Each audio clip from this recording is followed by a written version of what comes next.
সবাই ভালো থাকেন, সুস্থ থাকেন। সবাইকে আমার পক্ষ থেকে আন্তরিক শুভেচ্ছা। তবে আজকে যে 2-4 কথা বলবো হেমন্ত মামাকে নিয়ে, এইখানে আসছি আপনাদের কাছে 2-4 কথা বলার জন্য। হেমন্ত মামাকে নিয়ে আর 2-4 কথা বলবো, আর কি সবাই শুনবে। আর আমাদের আশেপাশে 2 জন আছে, সেও 2-1 কথা বলবো। তবে আমি আজকে যেটা একটা বলবো, হেমন্ত মামা যেটা যেমন কি একটা সুদের ব্যবসা নিয়ে যে গন্ডগোল আরম্ভ করে দিচ্ছে হেমন্ত মামা, এটা কিভাবে মানুষের গরিব মানুষকে হেমন্ত মামা কিভাবে শাস্তি দিচ্ছে। যেমন কি সর্ষে চিপলে তেল বের করে, এরকম আমাদের মতো গরিব মানুষের একদম শীতের তেল চিপার মতো চিপে চিপে চিপে চিপে তার মানে মারা আরম্ভ করছে। তার মানে কি শুনে আজকে যেটা একটা ডিসিশন দিছে যে ব্যাংকের থেকে লোন বাই করো, সুদের পথে লোন বাই করো, ওটা কিন্তু সুদের ভূগোল দেখা লোকা ভূগোল দেয়। আমি সাপোজ ওটা অল্প কিছু রায় আছে সরকারের অনুদান, কিন্তু রায় থাকলে কি হবো? আমাদের মতো আপনাদের মতো মানুষ যা কবা যে 50,000 টাকা লোন বাই করো, সম্ভব না। তার মানে কি সেটা সম্ভব না? ধরেন তো লোন বাই করতে গেলে আপনার একটা ডকুমেন্টস লাগবে, দামি ডকুমেন্টস লাগবে, মাটির দলিল লাগবে, বা আপনার বিজনেসের কোনো প্রমাণ দলিলপত্র লাগবে।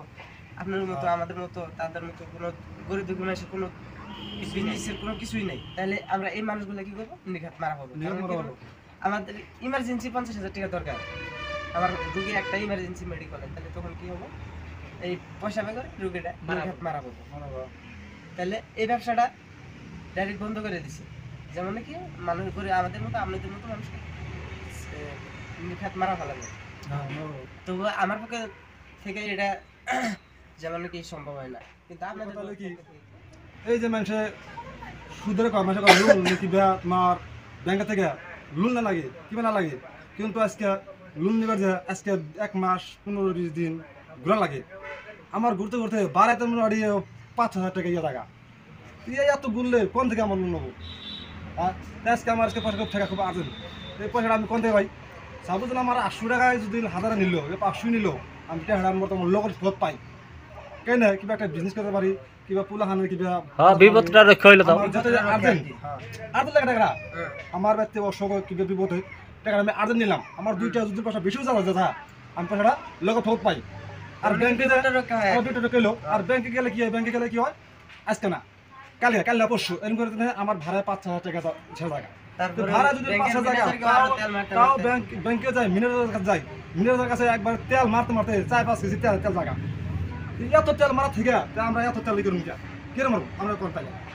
হ্যাঁ আজকে এই যে টাকা আজকে আমার খুব বিপদ, আজকে টাকা নিয়ে গেছি মাঠা কি কয় টাকা তো দুম না, টাকা দিতাম না, কয় টাকা দিতাম তোমার টাকা কি দিন সরকার যেটা আইন করছে ওই টাকা দেওয়াবো না।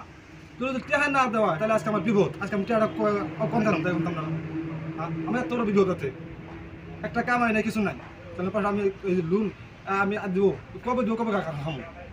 তাহলে এটা ভালো আছে খাই হয়েছে না খারাপ না ভালো আছে? আবার আজকে আমারই কিবা অসুখ গেল, কিবা রোগ হইলো, সাপোজ কথা গ্যারান্টি নাই, জীবনে গ্যারান্টি নাই। হ্যাঁ যেমন মেডিকেলে গেলে লগে লগে পয়সা লাগে, মানুষ আছে মানুষ নাই, চোখের অনেকগুলো বন্ধ শেষ, কখন কি কথা না। আজকে পয়সা লাগা হয়েছে, বাস আমার কিবা একটা আমার পরিবারে কাবারই কিবা একটা ক্ষতি হইলো, আজকে যদি পয়সা টাকা আমি যাই ব্যাংকে গেলাম, আমি লোন নিয়ে গেলাম, লোন তো কয় যে লোন তো হবে না।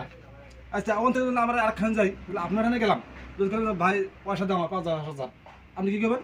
সুদ চাইবেন, সুদ নেই তাও ভালো, পয়সা দিব না তাও ভালো কি রে পয়সাটা আমি লোক পেতেছি, বহুত কিন্তু শান্তি, বহুত ভালো, বহুত শান্তি।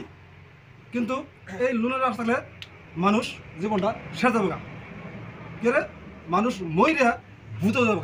তার মানে লোনের একটা যেটা অনেকে বলেন যে লোন বাই করো, লোন সবার জন্য না, সবার জন্য যদি লোন হতো তাহলে আর সরকার এই করতো না। তার মানে কিছু নিয়ে সাপোজ আপনার কোনো একটা বিজনেস আছে, আপনি মানে অনুদান করেন যে আমার 5 লাখ টাকা এই 5 ঘন্টার মধ্যে লাগবে, আপনার লোন সাথে সাথে হয়ে যাবে।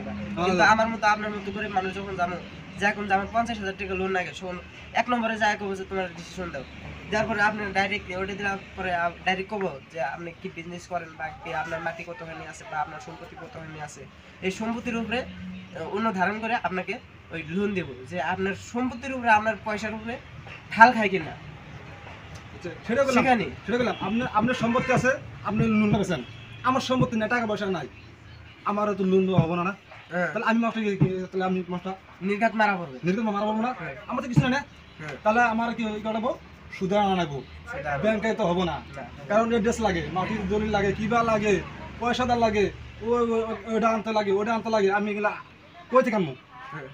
আসলে না আজকে আমি একটা গরিব মানুষ আমি আজকে নুন খেতে পান্তা ফুয়া তাহলে আমি মাসে পয়সা করবো আমি হ্যাঁ তাহলে আমার এগুলা কোনটা ভালো আমার হলে এটা ভালো আমার তো গরিব মানুষ আমার এরকম টাকা পয়সা নাই যে আমি একবার বিল্ডিং দিছি কিবা দিছি তা না আমার হুম। আমি গরিব মানুষ যাতে আমার ফটকে আমার রোগটা যাতে ভালো হয় কিবা হয় সেই থেকে আমার হ্যান্ড ক্যাশ পয়সা যাতে নিয়ে আসে সেই থেকে আমার সেটা করতে ভালো তবে আজকের মতো আমি যেটা বলতেছি যে গরিব মানুষের কথাটা সরকার যেটাই করছে খালি ধনী মানুষ তারা টাকা দিয়ে লোন বাই করে টাকাতে টাকা কামাই করবো আর যারা গরিব মানুষ তারা নির্ঘাত মারা পড়ুক সরকারে কিন্তু গরিব মানুষকে চায় না খালি এক পয়সা বিচার করতেছে এটা যেমন এক মাসে বিচার কেমনে হলো এক পয়সা বিচার ধরেন তো আপনার কাছে বড় বড় বাড়ি আছে গাড়ি আছে আপনার যে কোনো একটা সম্পত্তি আছে বা বড় বড় বিজনেস আছে আপনার জন্য বহুত টাকা লোন বাই করে আপনি আবার বিজনেস ডাবল করে আরম্ভ করতে পারবেন কিন্তু আমার মতো মানুষ এই কামলা দেখা খাই যে আমার মতো মানুষ ইমার্জেন্সি একটা দরকার হইলো